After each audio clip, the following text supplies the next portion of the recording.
Welcome, guys. Welcome back. Welcome back to the channel. We are going to be reading the Bible again this morning. So, for those of you who are too loud,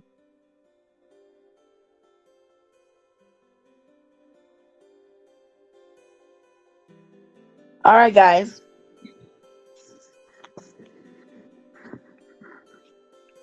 Welcome and welcome back to those of you who were here with me earlier while I was shopping. Welcome to those of you who were not here. Welcome or welcome back to the channel. Okay, guys. So we are going to do what we do every morning, and that is read the Bible.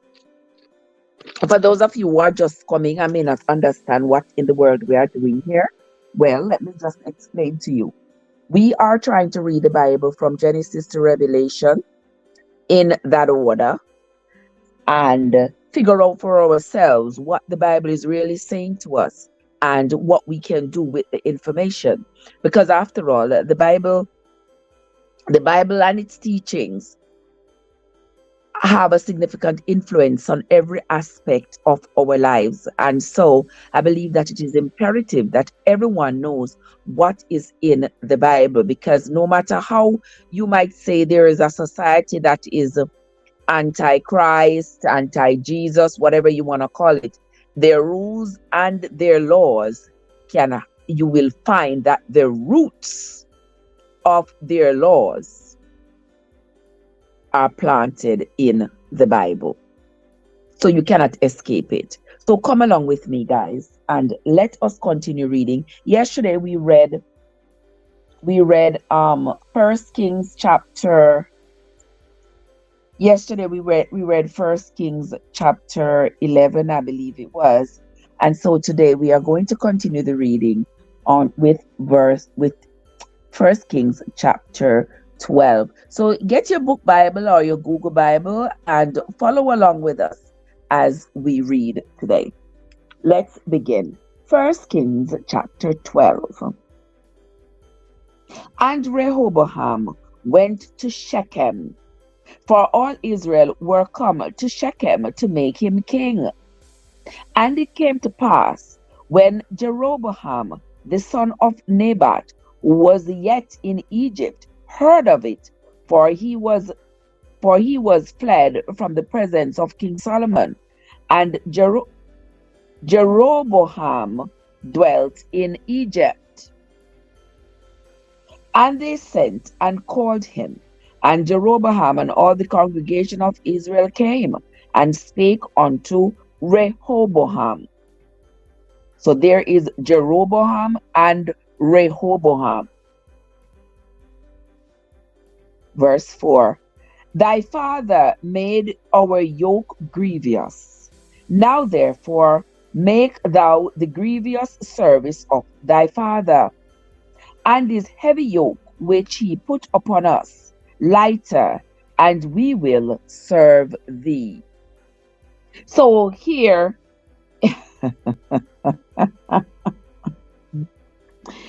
oh my God. So here Jeroboam is saying to Solomon, listen, our father was so wicked. All of his wickedness has come upon us.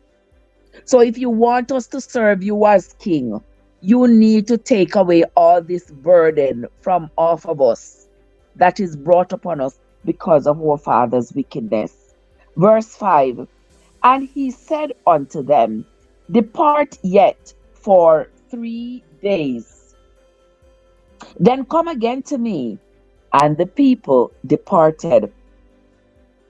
And King Rehoboam consulted with the old men that stood before Solomon his father, while he yet lived, and said, how do we advise that I may answer these people?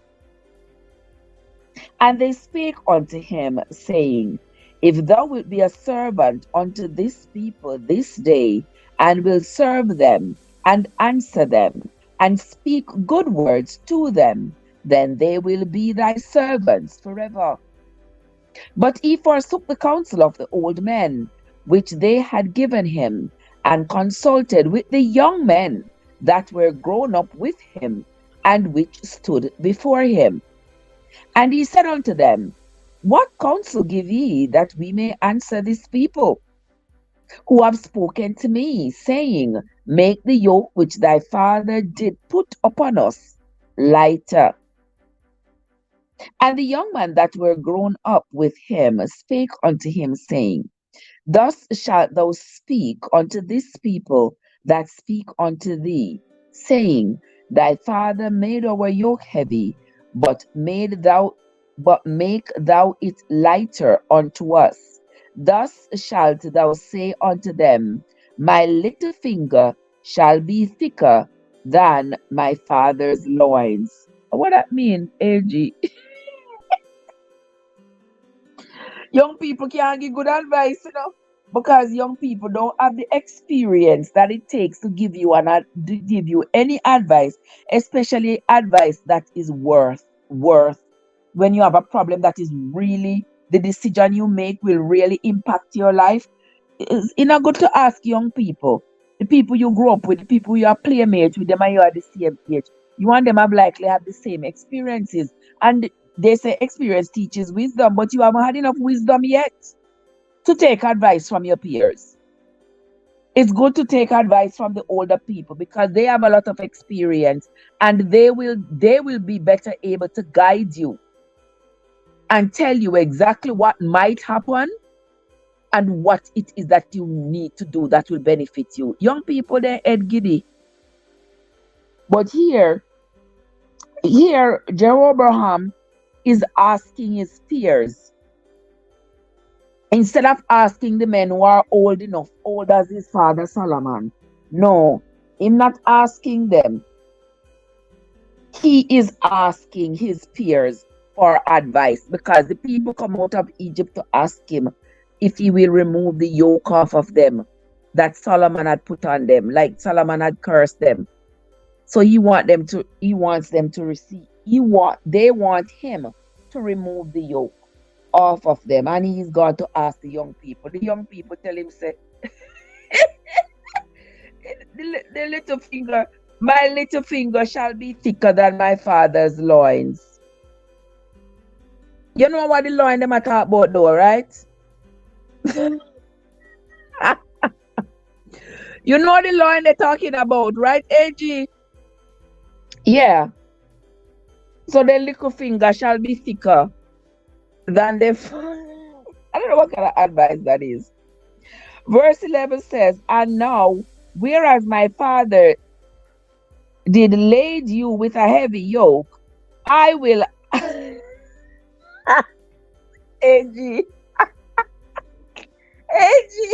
And that's about that, but yes. OMG. Oh, Lord have mercy. Okay.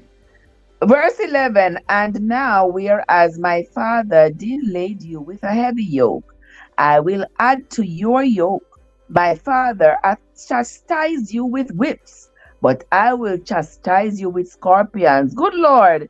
The people come to ask him for mercy. And he said, OMG. And instead of giving them mercy, he's telling them his father chastised them. Oh Lord. His father chastised them with a heavy yoke, and he is going to add to that yoke, make it heavier. He says, Father chastised them with whips, but he's going to chastise them with scorpions. That's going to be his punishment to them. So Jeroboam and all the people came to Rehoboam the third day, as the king had appointed, saying, Come to me again the third day. Remember, he told them to come back to him on the third day, and he will have an answer for the question they asked. So now they come back on the third day. Let's hear what he says to them. And the king answered the people roughly. Lord, him answered them angry. He answered the people roughly and forsook the old men's counsel that they gave him, and spake to them that the counsel of the young men, saying, My father made your yoke heavy, and I will add to your yoke. My father also chastised you with whips, but I will chastise you with scorpions. You know, it seemed like each of the kings are coming wickeder and wickeder. Do y'all notice that? Because Moses had a little bit of wickedness to him, you know. Then there was Joshua. Joshua had some wickedness to him. All the others in between.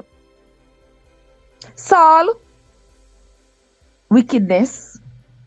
David, have wickedness in him. Solomon, have wickedness in him. Now this is Solomon's son. This is Solomon's son, and him is determined to be more wicked to the people than his father Solomon was. Oh my word. This Rehoboam is as wicked as his father and his grandfather and his great grandfather and all of them. Verse 15 said, wherefore the king hearkened not unto the people, for the cause was from the Lord, that he might perform his saying, which the Lord spake by Ahijah the Shilonite unto Jeroboam the son of Nebat. So when all Israel saw that the king hearkened not unto them, the people answered the king, saying, what portion have we in David? Neither have we inheritance in the son of Jesse. To your tents, O Israel. Now see to thine own house, David. So Israel departed unto their tents. But as for the children of Israel, which dwelt in the cities of Judah, Rehoboam reigned over them. Now remember, Rehoboam is Solomon's son. He's reigning over the people. Then King Rehoboam sent Adoram, who was over the tribute, and all Israel stoned him with stones, that he died. But here, verse 18 again. Then King Rehoboam, this is Solomon's son, sent Adoram. Adoram is the person who was over the tribute. And all the Israelis stoned Adoram with stones, that he died. Therefore, King Rehoboam made speed to get him up to his chariot to flee to Jerusalem. Oh, him have to run, the people them that go stone him. Jennifer, how are you doing, my love? Jennifer! Monia, what's up? How are you doing, my dear? Welcome into the Bible reading this morning, guys. Welcome. Thank you all so much for coming. I sincerely appreciate it. Guys, don't forget to hit the like button. Every day I come after I beg on to hit the like button. Me no like beg, you know. Me no beg, me no borrow, me no thief. But boy, just come like so no reduce me to nothing.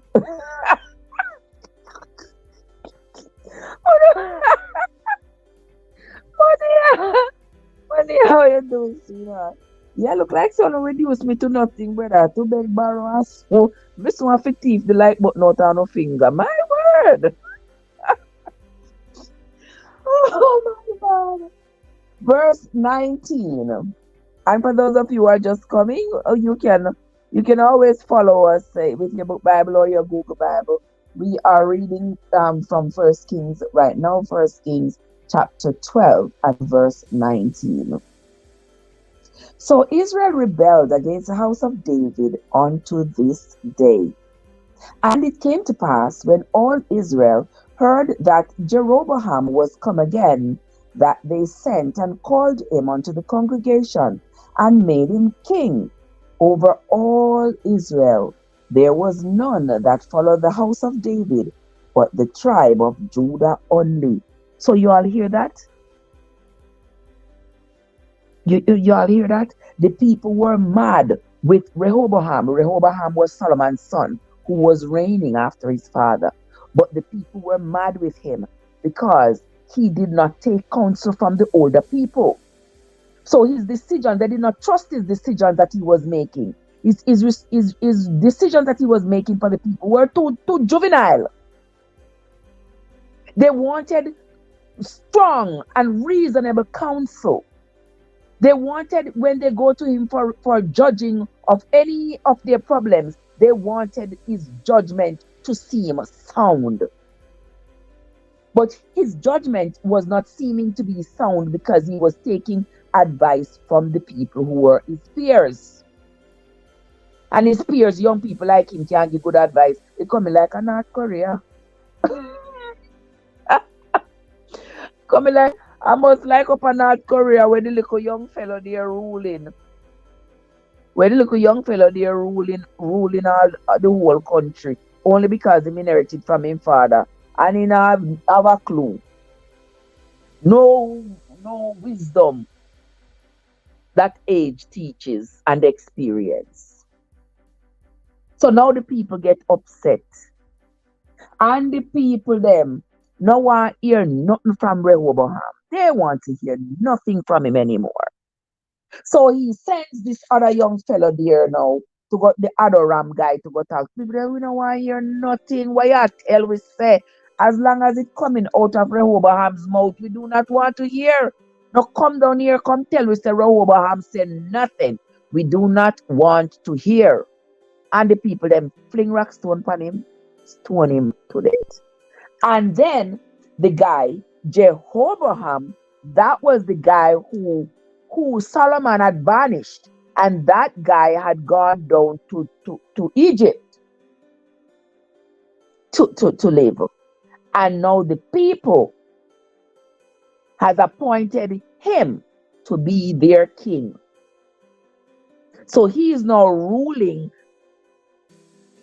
all the people, and only the people in Judah are following what Rehoboam, Solomon's son, is teaching. Whatever he is saying, he is the king for the people in Judah, and Jehoram is the king for the others,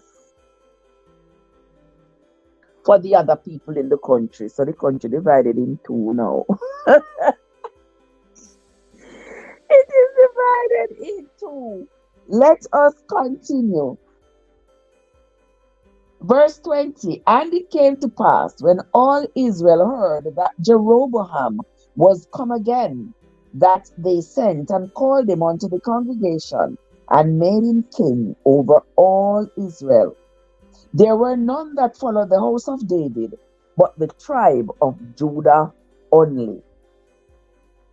And when Rehoboam was come to Jerusalem, he assembled all the house of Judah with the tribe of Benjamin, 180,000 chosen men, which were warriors to fight against the house of Israel, to bring the kingdom again to Rehoboam, the son of Solomon.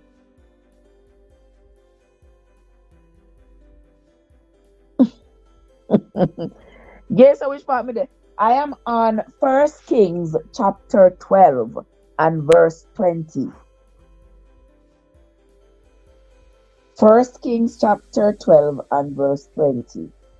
So now I think there's going to be another war, because Rehoboam is mad that the people have appointed Jehoram to be their king, and they are serving that king. They are being loyal to him.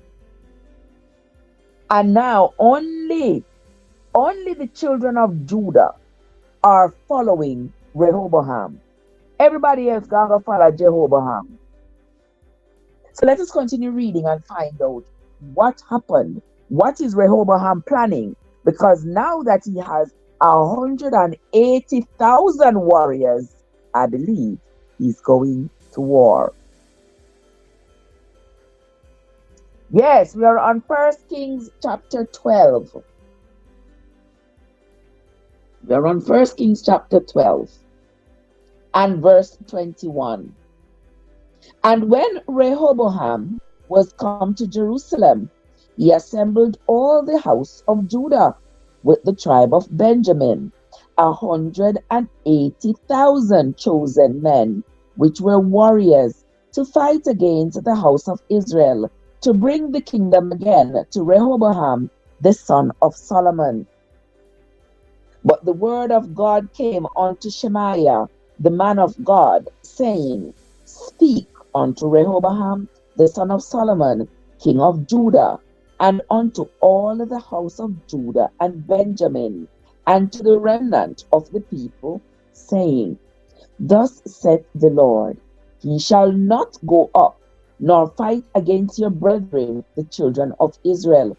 Return every man to his house, for this thing is from me.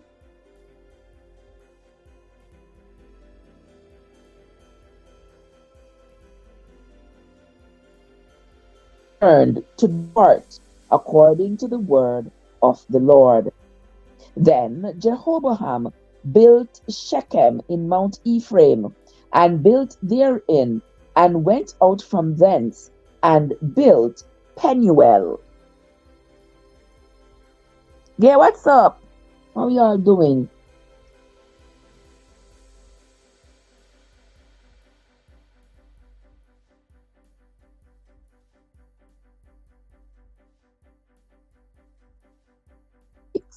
And Jeroboam said in his heart, Now shall the kingdom return to the house of David.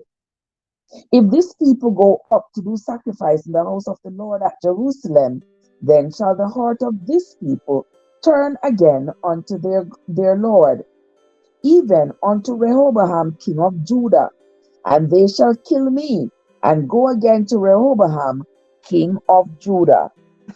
Oh Lord. So here, Jehoram, he is scared. He is scared of these people because he realized these people can't be trusted.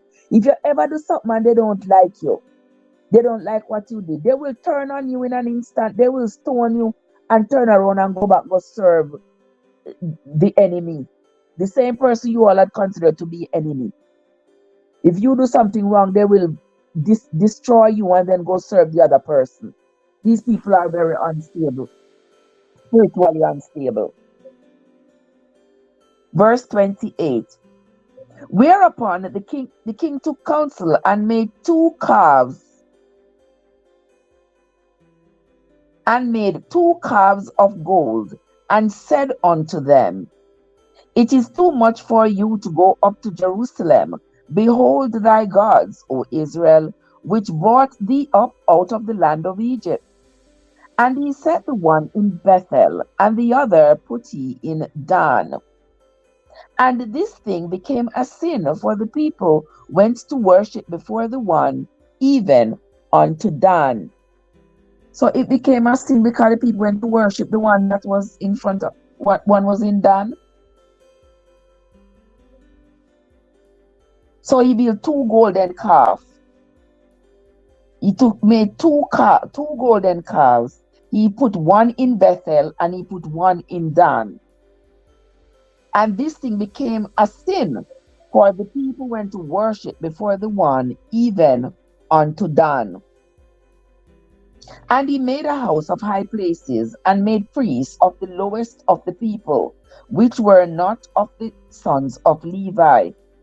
And Jeroboam ordained a feast in the 8th month, on the 15th day of the month, like unto the feast that is in Judah.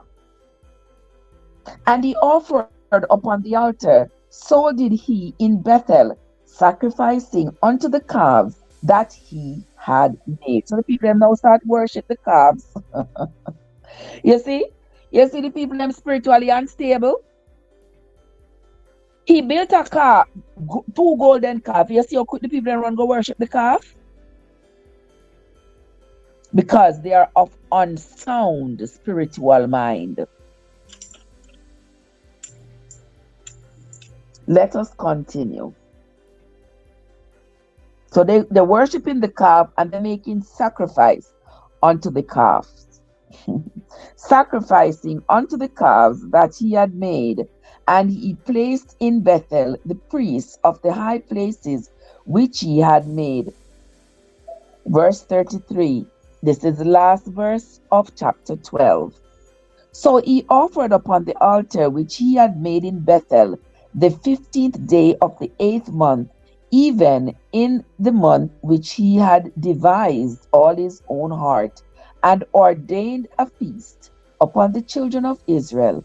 And he offered upon the altar and burnt incense. Incense.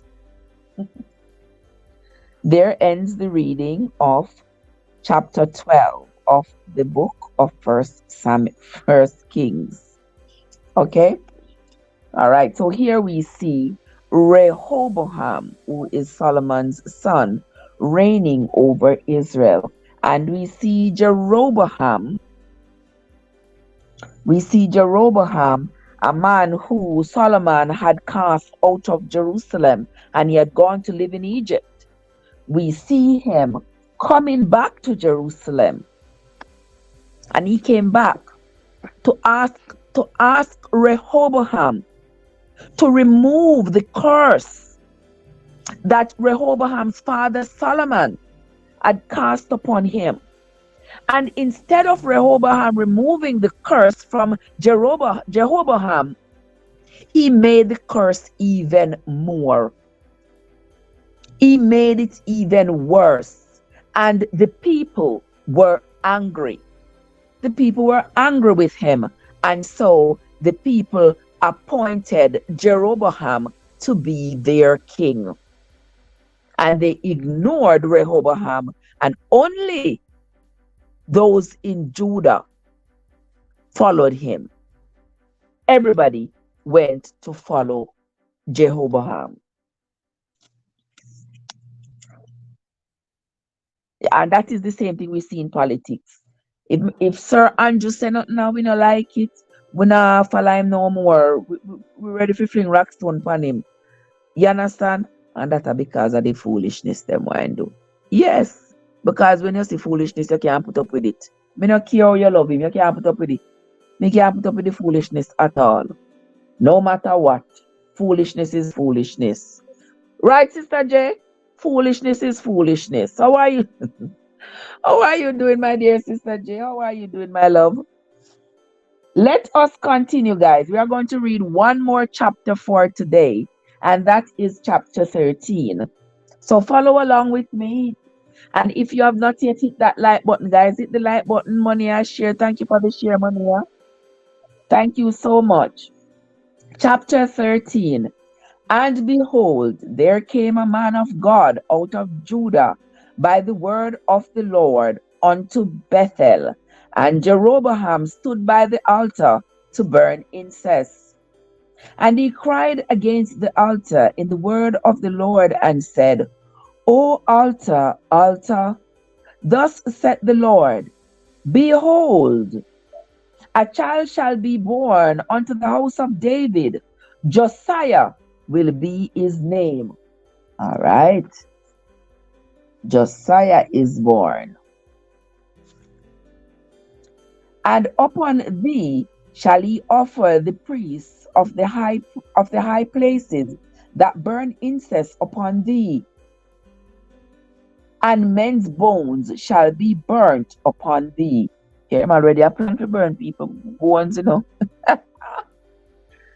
Oh boy. Verse 3. And he gave a sign the same day, saying, there is the sign which the Lord hath spoken. Behold, the altar shall be rent, and the ashes that are upon it shall be poured out. And it came to pass, when King Jeroboam heard the saying of the man of God, which had cried against the altar in Bethel, that he put forth his hand from the altar, saying, lay hold on him, and his hand, which he put forth against him, dried up, so that he could not pull it in again to him. Oh wow. What kind of curse that fall upon him? What kind of curse that fall upon Jeroboam? Oh wow. He stretched out his hand over the altar, and his hand just stood there. His hand get stiff, couldn't move, couldn't come back to inside. Verse 5.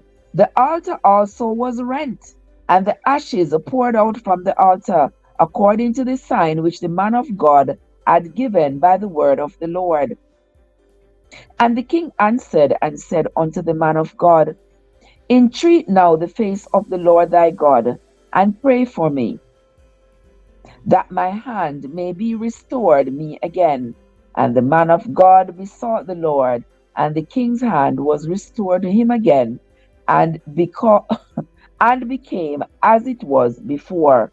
I want that lesson, I want a miracle right there, so that sound like that was a miracle when Jeroboam's hand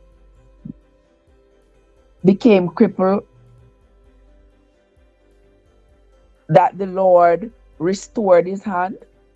Okay. Verse 7. And the king said unto the man of God, Come home with me, and refresh thyself, and I will give thee a reward. And the man of God said unto the king, If thou wilt give me half thy house, I will not go in with thee, neither will I eat bread nor drink water in this place. For so was it charged me by the word of the Lord, saying, Eat no bread, nor drink water, nor turn again by the same way that thou camest. All right, don't eat bread, don't drink water, and do not go the same way where you did go before. Okay, change your route. Verse 10. So he went another way, and returned not by the way that he came to Bethel.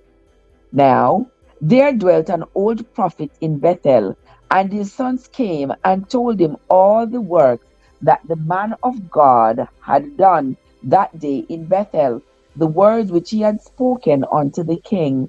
Them they told also to their father.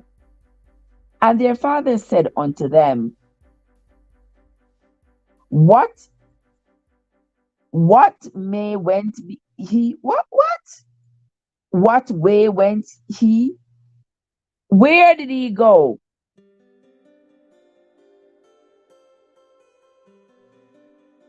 And his father said, let's read verse 12 again. And their father said unto them, which way did he go?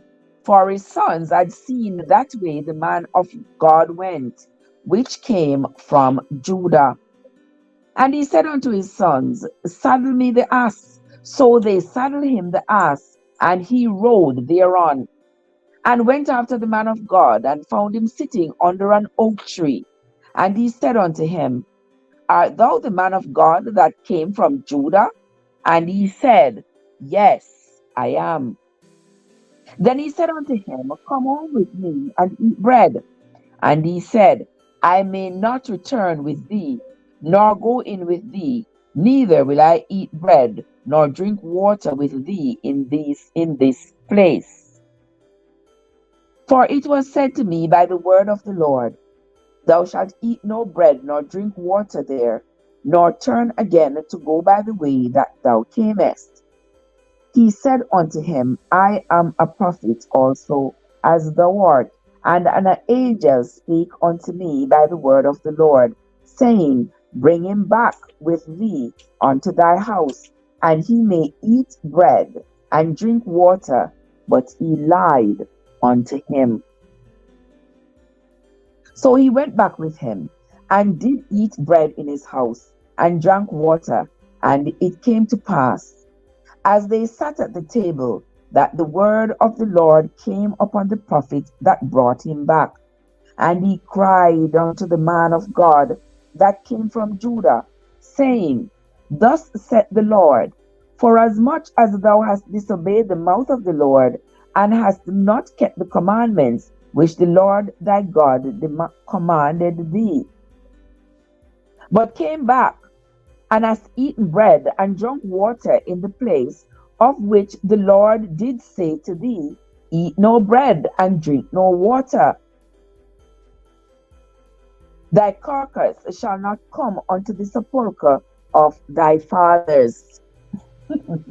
Everything them a people are here enough to do, it them do. So how are we supposed to be all righteous and everything? We are going to do the things that we're not supposed to do. Verse 23. And it came to pass, after he had eaten bread, and after he had drunk, that he saddled for him the ass, to wit, for the prophet whom he had brought back.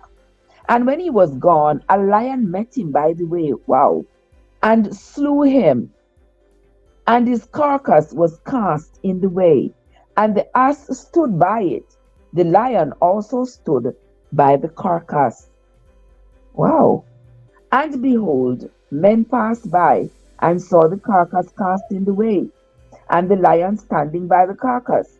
And they came and told it in the city where the old prophet dwelt. And when the prophet that brought him back from the way heard thereof, he said, It is the man of God who was disobedient unto the word of the Lord, which the Lord hath delivered him upon the lion, which had torn him and slain him according to the word of the Lord. So they believed the Lord sent the lion to come kill the man. And he spake to his sons, saying, Saddle me the ass. And they saddled him. And he went and found his carcass cast in the way, and the ass and the lion standing by the carcass. The lion had not eaten the carcass, nor torn the ass. And the prophet took up the carcass of the man of God, and laid it upon the ass, and brought it back. And the old prophet came to the city to mourn and bury him. And he laid his carcass in his own grave, and they mourned over him, saying, Alas, alas, my brother. And it came to pass, after they had buried him, that he spake to his sons, saying, When I am dead, then bury me in the sepulchre wherein the man of God is buried. Lay my bones beside his bones. For the saying which he cried by the word of the Lord against the altar is Bethel, and against all the houses of the high places which are in the cities of Samaria, shall surely come to pass. After this young Jeroboam returned not from his evil way, but made again of the lowest of the people priests of the high places. Whosoever would, he consecrated him, and he became one of the priests of the high places. So here again now the people them upset with Jeroboam, because now Jeroboam, he's not vetting the people that he's putting in charge. He's not vetting them properly. So the children of Israel, these children here, they are upset. You understand? They are upset with him. They say he's just picking anybody. Anybody who is willing. Mike, what's up? Mike, what's up? What you doing? So good to see you, my brother. Yeah, me know it's been a minute. But hey, we are all here and we are all here for each other. Okay. All right, I'm reading this last chapter here of 1 Kings chapter 13. And this is verse 33. After this king Jeroboam returned not from his evil way, but made again of the lowest of the people priests of the high places. Whosoever would, he would consecrate them. And he became one of the priests of the high places. Verse 34, and this is the last verse of chapter 13. And this thing became sin upon the house of Jeroboam, even to cut it off and to destroy it from off the face of the earth. This is the end of the reading for today, guys. There we read about King Solomon's son Rehoboam and his pending conflict with Jeroboam. When we come back tomorrow, we will continue the reading of the Bible. We are reading the Bible from cover to cover, from page to page, from beginning to end. All right? So that is going to be it from me for this morning, my friends. Once again, thanks to everybody who came into the live. If you have not yet hit that subscribe button, always a great time to do so. And if you haven't hit that like button on this video, go ahead and do so. Thanks again, everyone, for coming in. Oh, can't come for the last verse. Yes, you come in at church for the benediction, I see. Yes, that is the last verse for today. When we come back tomorrow, we will pick up where we left off. Once again, I want to say thanks to everybody who came into the live and everybody who was in the live before and this one. I sincerely appreciate each and every one of you. Now, let's get going. Card, we're not gonna do Bible quiz later because Sister Winsome not ready. Yes, but we will do it one of these days. All right. So, guys, that's going to be it from me for today. Until the next time, this is Trev from Trevessence, where your journey matters.